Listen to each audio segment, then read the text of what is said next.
Um estudo do Instituto Infogripe reforça o cenário de estabilidade nos casos de síndrome respiratória. Sobre o assunto, a gente recebe agora um convidado, entrevista o Marcelo Gomes, coordenador do Infogripe da Fiocruz. Tudo bom, Marcelo? Obrigada pelo seu tempo aqui com a gente. Seja bem-vindo. Bom dia, bom domingo.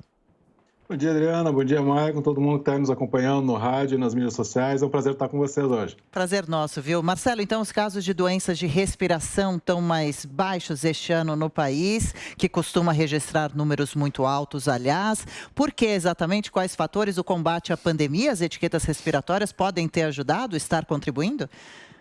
É exatamente isso, Adriana. É perfeitamente esse o ponto, né? Porque esses casos de síndrome respiratória aguda grave, né, que são internações e eventualmente óbitos por problemas respiratórios, eles estavam sendo puxados fundamentalmente por conta da Covid, né? A Covid-19, o quadro grave dele, que acaba necessitando de hospitalização, entra, né, nessa definição de síndrome respiratória aguda grave, né? E aí, com o avanço da vacinação, os cuidados que a gente voltou a tomar e tal, isso conseguiu, né, finalmente puxar esses valores para um patamar que hoje, finalmente, né, ele é o melhor momento desde o começo da epidemia, lá em março do ano passado, né? E aí todos os estados a gente está vendo pequenas oscilações, né, alguns apontando aí uma tendência de crescimento nas últimas semanas, mas um crescimento muito suave, né, compatível justamente com um cenário de estabilidade, com pequenas oscilações, né? Tem apenas um ou dois estados com um cenário um pouco diferente, né, que é o Distrito Federal, né, e o Espírito Santo e o Goiás, mas uma situação ainda incipiente, né? Agora, o Distrito Federal chama atenção, sim.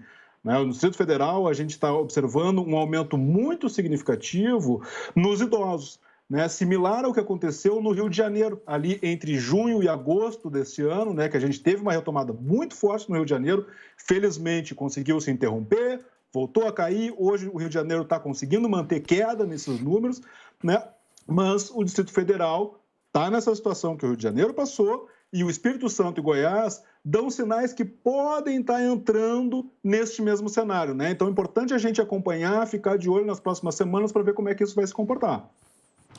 Marcelo, seja bem-vindo aqui ao Jornal da Manhã. Com relação a esse estudo, podemos dizer que os idosos são mais vulneráveis ou também as crianças também se encaixam nessa pesquisa?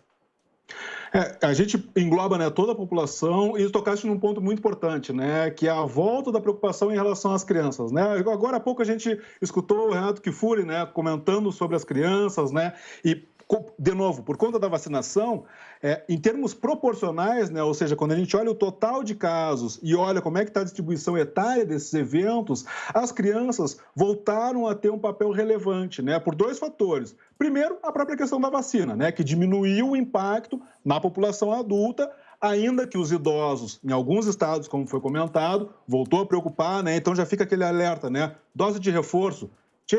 Está na tua hora, chegou a vez de tomar a dose de reforço em relação à vacina da Covid, vai lá no posto, não deixa para depois, porque é realmente muito importante. Não é à toa que o Brasil adotou a dose de reforço na população idosa, porque realmente é necessário, vai te proteger, vai ajudar a proteger a tua família. As crianças a gente está hoje num cenário bastante particular, que é, assim como nas demais faixas etárias, não está em situação de crescimento. Porém, hoje é um patamar de novos casos semanais de internações que é, em muitos locais, o pior momento, né? É até maior ou muito próximo aos picos do ano passado.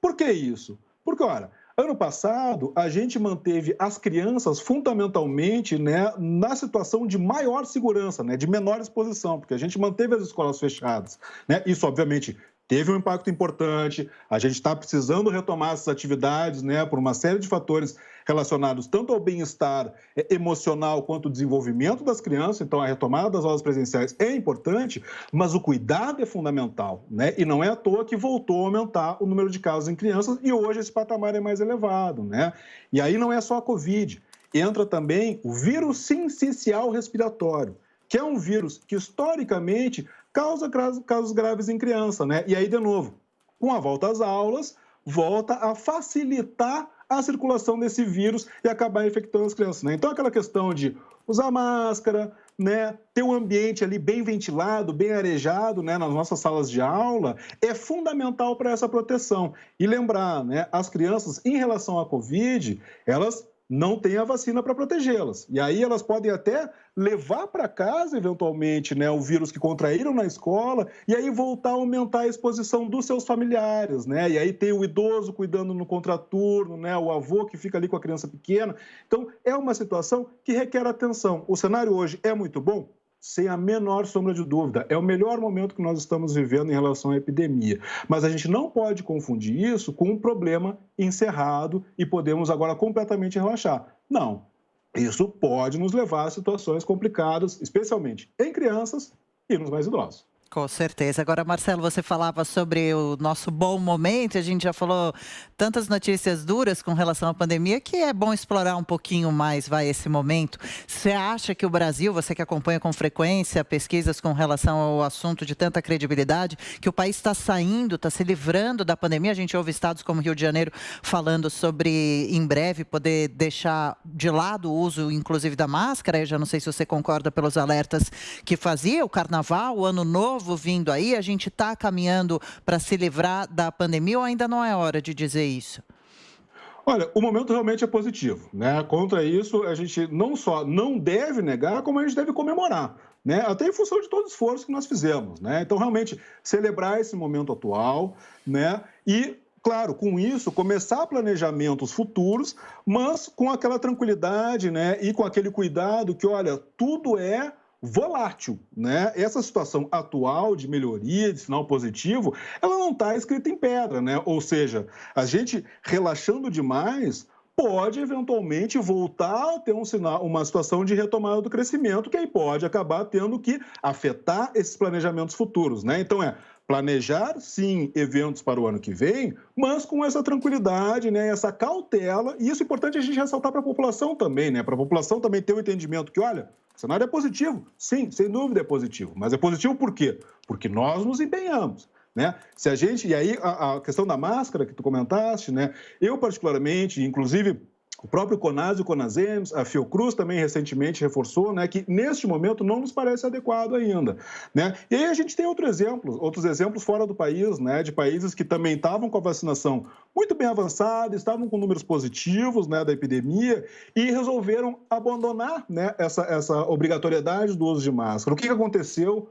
Explosão no número de casos, né? Porque lembrar, né, a vacina, qual é o seu principal efeito? É evitar casos graves e óbitos. Ajuda a diminuir a transmissão? Ajuda, né? Mas este impacto é um pouco menor. E aí, se a gente bota a máscara junto com a vacina, aí sim esse nível de proteção para a transmissão aumenta significativamente, né? E aí, se a gente tirar a máscara dessa equação, a gente perde um aliado, que é muito importante. E vamos combinar, né? É simples, é fácil. Né? Não é nada tão dramático a gente colocar uma máscara no rosto se a gente sabe que o resultado disso é proteção não só dos nossos entes queridos, mas de toda a nossa comunidade. Né? É aquela questão, né, do preço muito baixo a se pagar por um retorno extremamente positivo. Então, a máscara em particular, eu acho que não é o momento, né? Por mais que sim, estejamos vivendo um momento extremamente positivo e caminhando em direção a situações cada vez mais favoráveis, né? Mas, lembrando, o momento ainda é de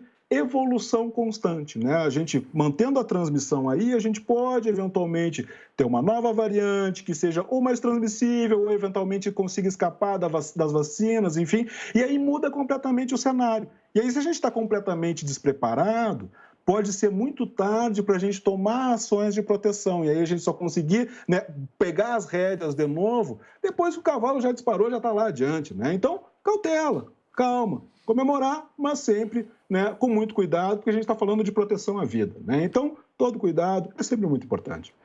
Marcelo, você tocou em pontos importantes e quando a gente fala de síndrome respiratória, a gente não pode esquecer da vacina da gripe. Onde que entra a informação da vacina da gripe nessa pesquisa e qual é o alerta para a população? A vacina da gripe, né, é até uma pena, né? É importante, de novo, tocar nesse ponto, né? Porque a gente, inclusive, se ampliou a campanha de vacinação da gripe para toda a população brasileira, por quê? porque justamente não estava conseguindo, né, atingir os níveis de cobertura vacinal na população-alvo, né, que eram idosos, trabalhadores de saúde e crianças pequenas. Por não ter conseguido atingir, né, uma boa cobertura, se optou por ampliar por toda a população. E ainda está baixo, né? Agora, a vacina da gripe ela vai ajudar a, primeiro, manter os hospitais, né, mais desocupados, né, porque evita justamente casos graves associados ao vírus influenza, que é o causador da gripe, né, ajuda também a diferenciar, né, porque se a pessoa está vacinada com a gripe, se ela desenvolve um problema respiratório grave o suficiente para necessitar internação, né, a gripe pode ficar lá mais para baixo, né, entre os mais prováveis, né, então ajuda também. E assim, a lembrar, né, o vírus influenza e os demais vírus respiratórios, com todas as ações que a gente tomou para tentar frear a Covid, a gente conseguiu quase que fazer com que elas desaparecessem. Né? Os casos de influenza, né, ou gripe, como a gente chama comumente, né, eles estão quase que desaparecidos. Né? E aí, se a gente entra com a vacinação forte na nossa população, a gente ajuda a deixar esses números ainda mais baixos e para frente também. Né? Então, é importante, a gente está vendo já, como foi mencionado, né, a volta do vírus sincicial respiratório em crianças. O mesmo pode vir a acontecer com o vírus da gripe, né? Justamente agora, nesse momento que a gente está tendo cada vez uma exposição maior, né? A gente está interagindo mais, a gente já tem uma série de atividades que já foram retomadas. Então, isso tudo facilita a transmissão dos demais vírus respiratórios. O vírus da gripe entre eles, né? E aí a vacina, de novo, assim como a vacina da Covid, a vacina da gripe é fundamental para quê? Evitar internações e óbitos, né? Então, de novo, é algo que está disponível, né, é uma vitória do SUS, né, da nossa população, quando a gente brinca, né, aquela questão, pô, no Brasil a gente paga imposto demais, realmente, mas entre as contrapartidas está justamente essa distribuição de vacinas de graça para toda a população. Então vamos lá, vamos aproveitar, né, fomos nós que, com o nosso suor, com o nosso esforço, conseguimos essa vitória de ter essas vacinas disponíveis a toda a população. Então vamos lá, porque é para todo o nosso bem coletivo. Perfeito, olha que ótimo. Vamos todos cuidar da saúde, ainda mais tendo esse meio disponibilizado ao acesso de todos nós. Deixa eu agradecer o Marcelo Gomes, coordenador do Infogripe da Fiocruz, que conversou com a gente neste domingo aqui no Jornal da Manhã. Obrigada pelo seu tempo, pelos esclarecimentos, Marcelo. Bom domingo, até uma próxima. Até a próxima. Tchau, tchau. Sempre um prazer.